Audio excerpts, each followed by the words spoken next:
Hey everyone, it's Chris here to talk about History Is All You Left Me by Silvera. History Is All You Left Me is about a boy named Griffin who his ex-boyfriend has died. The book sets up a really interesting contrast. It shows you the past and his present. So it's showing you the past, which is following Griffin and Theo's relationship from when it began to when they broke up and up until when Theo died. And then in the present, we're following Griffin as he is right at the beginning is like I don't know how many days after Theo has died, but he's getting ready for the funeral. So it's starting with Griffin at the funeral and going through about a month, I believe. I really enjoyed the book, and I feel like a lot of that is because of Silvera's writing style. I'm really becoming very obsessed with his writing style because this is my second book that I read by him, and it's so good.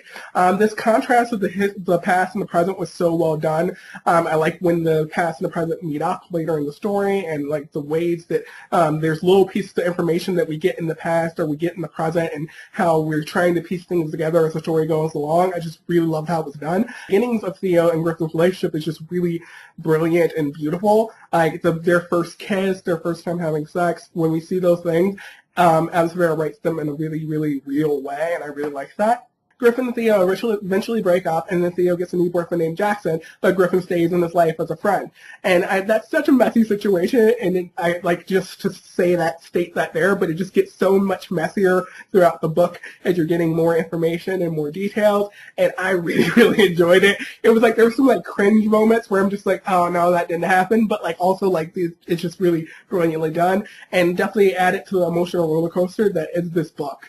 I thought that the relationship or kind of the relationship that Jackson and Griffin had was so important. Essentially, they both loved Theo. They were both dated Theo in the past, and they both loved him, and they try to help each other heal, essentially, by sharing stories of Theo, and I thought that was so cool. I feel like that the way that this book handles grief and shows different ways for people to handle their grief or grieving over a loved one is really, really cool, and I really like that a lot, too.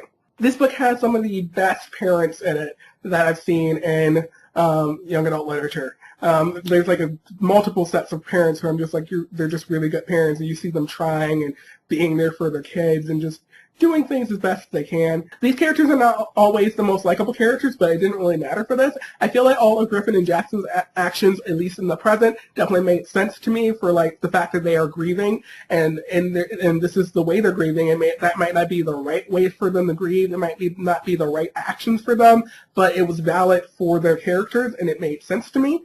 Like these felt like real people and real situations, and this is real things that happen. I feel like using sex as a weapon is like a horrible thing to do, but it's something that happens. And I felt like it was valid for these characters, especially for Griffin and with Jackson. Griffin and Jackson, I feel like some of the things they did made sense for people who were grieving. They are grieving a lost loved one, someone they loved a lot, and a lot of their actions and a lot of things that they said and the way that they treat certain people throughout the story made sense for me because this is just a way that people grieve. It might not be a good way to grieve. It might not be a healthy way to grieve, but it is the way that some people grieve. And so I thought it was just realistic and very valid. The things that happened in the past, even I feel like Griffin, the way he acts towards Theo and Jackson, I can't blame him for anything that he does in that situation at all, because that's such a messy situation to be in, where you're in love with someone and you guys are separated for now, but you think you're going to be in-game and then they start dating someone else. Like, that's a messy situation to be in, and I feel like also one that I could sort of a little bit relate to. So that was just like, okay, I feel like everything you're doing right now and the way that you're acting is understandable. You're kind of your judgment's going to be a little bit cloudy. Love makes your judgment cloudy. Grief makes your judgment cloudy. So like any of those things that happened in this book, I was just like, okay, this is happening. And I didn't really take away from anything for me because I was so enraptured in the story and following what was happening that it really didn't bother me at all. It was like, I want to know where this is going, where this keeps going. Theo is a character that's very flawed, and I started getting hints of that really early on in the story, but as you learn more and more about him, he's a very flawed character, and I really wish that we could have had more insight into what was going on in his head, which is not possible because he's dead, and we're only getting stories about him through Jackson and through Griffin, which is unfortunate, but like that's just, like, I have so many questions that would just never be answered about Theo now, which is okay, I guess.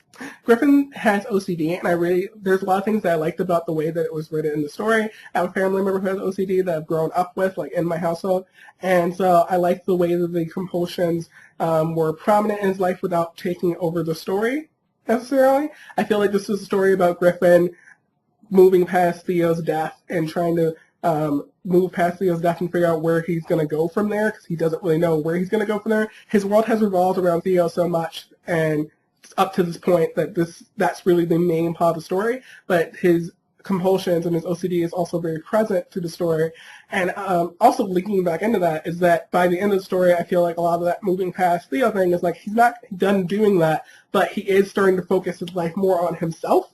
And I like that is like kind of an arc for Griffin throughout the story. It's like he's dealing with his grief, he's dealing with his OCD, but then at the end he's starting to focus back in more on himself than all of his focus being on Theo. And I think that's just a really, really important thing to happen in the story. Wade is a precious cinnamon roll who deserves to be protected, and I relate to his character way too much, especially me in high school, because I feel like I was in a very similar situation to the situation that Wade was in high school. And I was like, all the things that he did, and the way that he let people treat him was definitely relatable to me. That's something that I had been through. It's something I could relate to. And I was just like really feeling for Wade. I feel like Wade was my favorite character in this book for sure. Just because I felt like his character had so much depth to him that doesn't get revealed right away because he's not a central character throughout most of the book. But I really love this character a lot. The plot twist in this book was amazing. I love that twist. Like, there's multiple twists, I feel like, because there's points in this book where I just had to, like, grab the book, and, like, most of the time I was reading this, I was walking, but I would just, like, stop and, like, lean against the wall, close the book, and just be, like, having to process what I just read. The twist was one of those moments, but then really pretty much all of the last 70 pages or so were moments like that. It was, like, an emotional roller coaster from, like, the beginning to the end, but it really amped up towards the end there, and I was just not ready for it, but I was so there for it. I gave the book 5 stars. I loved a lot about it. I loved Adam's writing style in the book. I love the characters, even though they're very flawed. I love Griffin and Jackson, how flawed they are.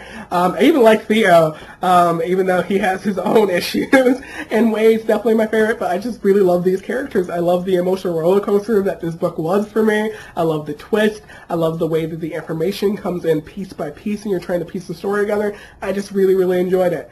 That's it for this review. I'm Chris from Coach Vigilante, and I will see you all in another video.